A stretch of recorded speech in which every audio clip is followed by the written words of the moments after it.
Perkenalkan, nama saya Raulina Napitupulu dengan NIM 2001159. Saya dari jurusan S1 Teknik Perminyakan kelas D angkatan 2020. Saya dari kelompok 1. Nah, pada saat ini saya akan menjelaskan tentang hasil praktikum saya dengan kode F6 yang berjudul kapasitansi dielektrik.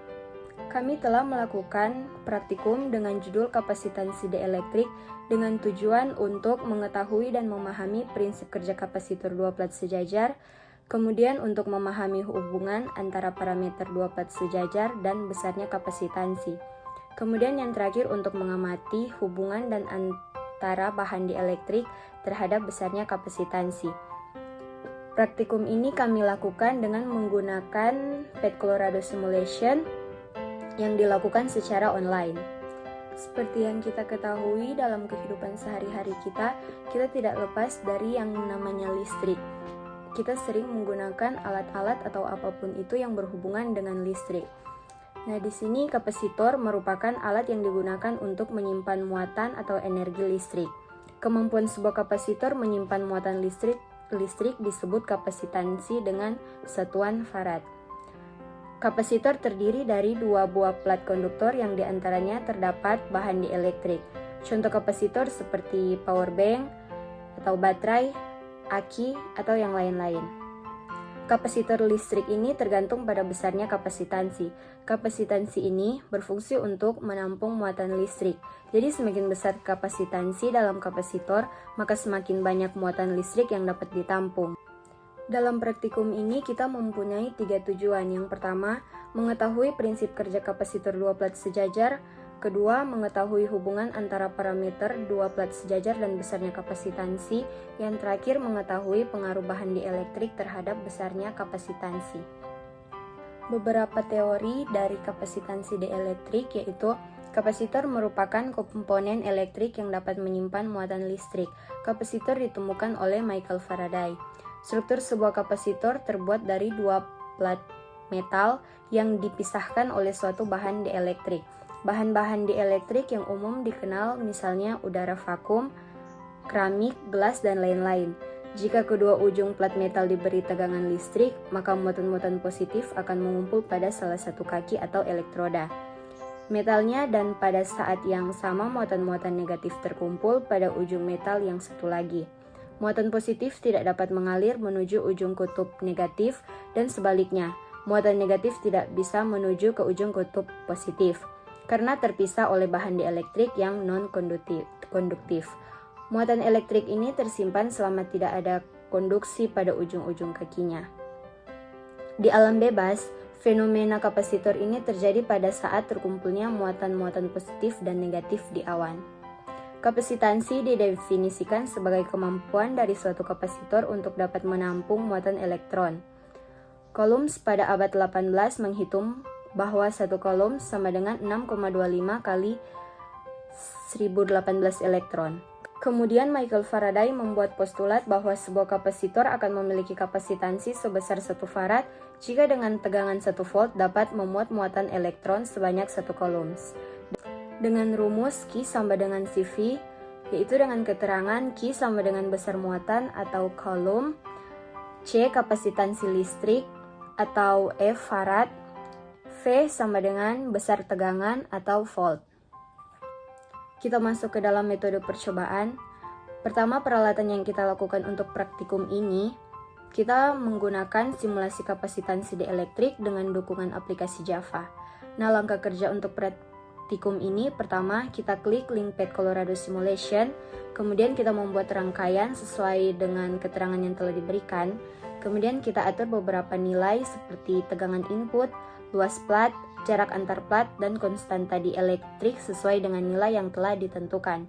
Kemudian kita catat nilai yang ada dalam PET itu ke dalam tabel pengamatan, yaitu tabel hubungan antar luas plat dengan kapasitansi, tabel hubungan antara jarak dan kapasitansi. Untuk pembahasan lebih jelas bisa kita lihat langsung di video selanjutnya, yaitu video PET. Sekarang kita masuk dalam PET.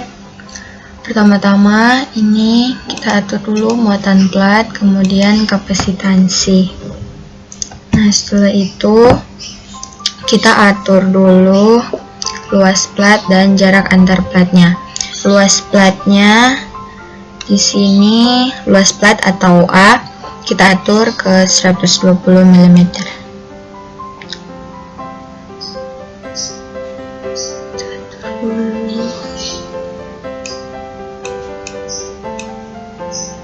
Agak susah ya.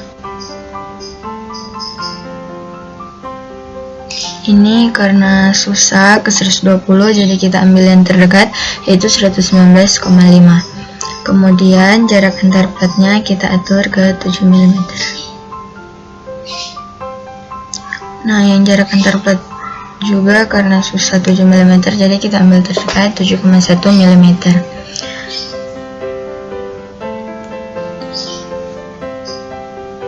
Kemudian kita lihat kapasitansinya, yaitu 1,50 kali 10 min 13 F.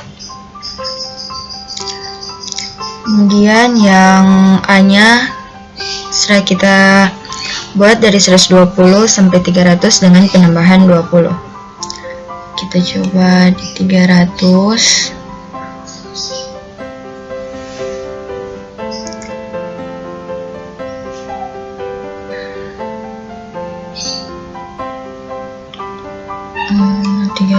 Karena susah, jadi 299,3 mm.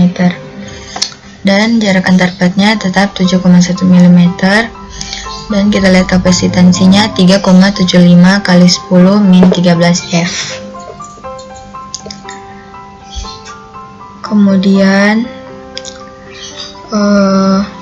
kita coba mengukur kapasitansi terhadap jarak antar plat. A nya tetap 120, hanya 120,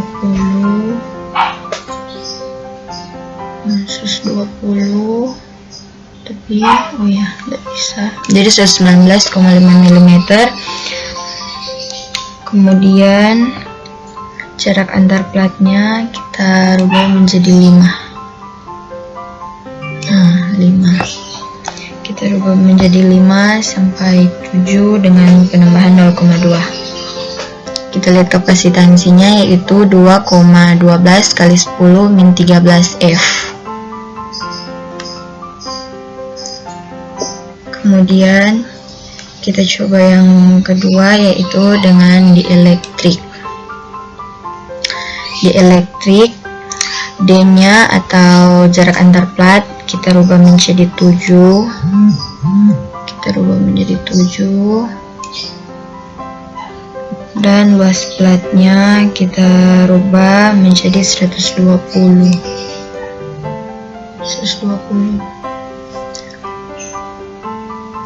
Tapi karena tidak bisa, jadi masih sama kayak tadi, yang jarak antar plat 7,1 mm, terus yang luas plat 119,5 mm.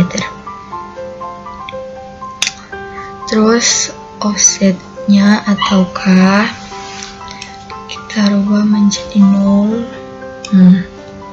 Kita rubah menjadi 00 dan kapasitansinya, hasil kapasitansinya 0,75 kali 10 min 12 F.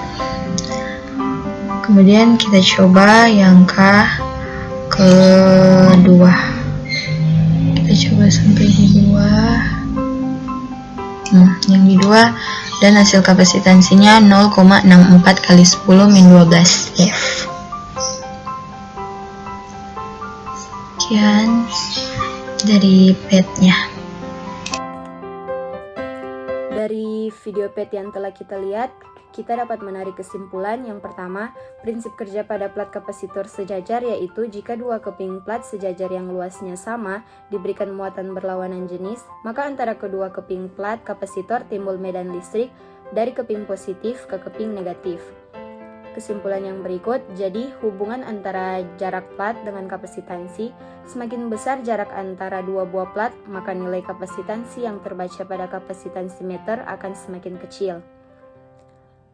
Kesimpulan berikutnya, pengaruh dielektrik pada kapasitor, yaitu suatu kapasitor dapat berfungsi jika kedua plat atau lembar konduktor tidak saling bersentuhan sehingga muatan listrik tidak dapat berpindah dari satu konduktor ke konduktor lainnya. Fungsi dieelektrik adalah memperbesar kapasitansi sehingga kapasitor dapat menyimpan banyak muatan listrik dan energi potensial listrik.